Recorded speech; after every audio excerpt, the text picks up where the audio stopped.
या नहीं, सवाल ये है। सबसे पहले शुरुआत प्रेमचंद मिश्रा जी आप ही से करना चाहूंगी। कांग्रेस पार्टी लगातार ये कहती रही है कि भाई 10 साल हमने शासन किया है, आज भी मोदी के अगेंस्ट हम एक बड़ा विकल्प हैं। पहले तो सर, क्योंकि आज प्रियंका गांधी ने एक रैली को संबोधित किया अपने कार्यकर्ताओं को, प्रियंका आई तो क्या कांग्रेस के लिए जोश लाई कि नहीं? प्रेमचंद मिश्रा जी। बिल्कुल स्वाभाविक है, प्रियंका गांधी जी की एक अपनी शख्सियत रही है और कांग्रेस महासचिव बनने से पहले भी देश ने उनकी बातों को हमेशा गंभीरता से सुना है और पॉलिटिकल मैटर्स में उनकी अपनी एक अलग पहचान आरंभ से रही है। ठीक है, तो चलिए ये तो एस्टैब्लिश हो गया कि कांग्रेस में जान फूंकने का काम प्रियंका गांधी कर रही है, ये आपने कहा। लेकिन मुझे ये बताइए, सारे विपक्ष को एकजुट करके साथ करने का दारोमदार जिस शख्सियत पर था राहुल गांधी, वो आज की तारीख में कहां है? वो अपना काम कर रहे हैं। अभी भी हमारे पास लगभग 1.5 दर्जन पार्टियां यूपीए के पार्टनर हैं, हमारे साथ हैं। हमारा उनके साथ विभिन्न राज्यों में और राष्ट्रीय स्तर पे भी एक गठबंधन इतना काफी है मोदी को हराने के लिए। सहयोगी हैं। बिहार में मामला फंसा हुआ है, यूपी में मामला फंसा हुआ है, दिल्ली में बात बन नहीं पाई, आप फिर भी कह रहे हैं कि हमारे साथ पार्टियां हैं। कहां हैं सर? आपके बगैर भी हैं, वो आपके साथ नहीं है। आप पता नहीं, मैं आपकी चिंताओं का सम्मान करता हूं, लेकिन आप भी जरा मेरी बातों को जरा सुन लीजिए।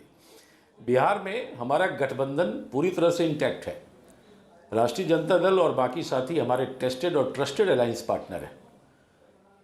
दिल्ली की बात आपने कही, दिल्ली में हमारा आम आदमी पार्टी से कभी कोई गठबंधन रहा नहीं है। हमारा वैचारिक स्तर पर विरोध है, हमारा सैद्धांतिक, हमारी कार्यप्रणाली पर विरोध है। उनके साथ हमारा गठबंधन नहीं हो सकता, आम कांग्रेस का कार्यकर्ता भी नहीं चाहता।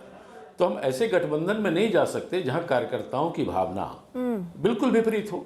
तो राहुल जी ने कार्यकर्ताओं की भावनाओं को तरजीह दिया है और हमने आप तो बिहार से आते हैं प्रेमचंद मिश्रा जी, मुझे एक बात बताइए ना, आरजेडी ने अल्टीमेटम नहीं दिया 4 दिन का 40 सीटों के लिए? मतलब मेरी जानकारी दुरुस्त कीजिएगा, आप तो बेहतर, अच्छा ठीक है, आप तो बेहतर जानते हैं। हमें तो सुनने के लिए मिला कि कल लालू प्रसाद यादव के आवास पर जो बैठक हुई थी प्रेमचंद मिश्रा जी, कांग्रेस को बुलाया भी नहीं गया उस बैठक में, बाकी सारे सहयोगी थे। वो उन्होंने अपने स्तर से उन लोगों से बात करी थी जिनसे उनको डील करना है। अच्छा। और हमें राष्ट्रीय जनता दल से बात करनी है। इस संबंध में मैं आपको इतना ही बता दूं, जहां से भी जो जानकारी आपको मिली है वो निराधार है। अच्छा। राष्ट्रीय जनता तो दल मतलब ये सही नहीं है कि लालू जी ने कहलवाया कि जितनी सीटें दे रहे हैं बिहार में कांग्रेस उतनी रख ले? बिल्कुल नहीं, ये पता नहीं ये खबरें कहां से आपको आ रही हैं। अच्छा, आप 1-2 दिन और प्रतीक्षा कर लीजिए। आप जो मुस्कुरा रहे हैं, क्या छिपा रहे हैं प्रेमचंद मिश्रा जी? मैं ये आपसे आगे जानना चाहूंगी, जो इतना आप मुस्कुरा रहे हैं, उस मुस्कुराहट के पीछे क्या छिपा रहे हैं? आप एक सीनियर जर्नलिस्ट हैं, आप सीनियर जर्नलिस्ट हैं, आप जानती हैं इन चीजों को।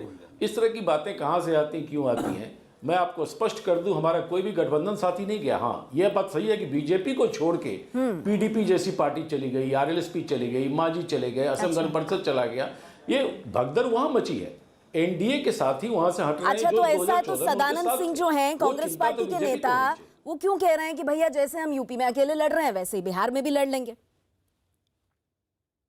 लेकिन उन्होंने उस संदर्भ में कहा कि अगर हमारा गठबंधन किसी राज्य में किसी कारण से अगर नहीं हो सकता है तो स्वाभाविक है पार्टी तो चुनाव लड़ेगी, लड़ती है, हर पार्टी को ही हक है। उस संदर्भ वो नहीं था। प्रेमचंद मिश्रा जी, आप बहुत अच्छी तरह से जानते हैं कि सियासत में जो नहीं कहा जाता वो बहुत कुछ कह दिया जाता है। यहाँ तो मतलब रीड बिटवीन द लाइंस करने की भी मुझे जरूरत नहीं है, इतना खुलकर बोले हैं सदानंद सिंह।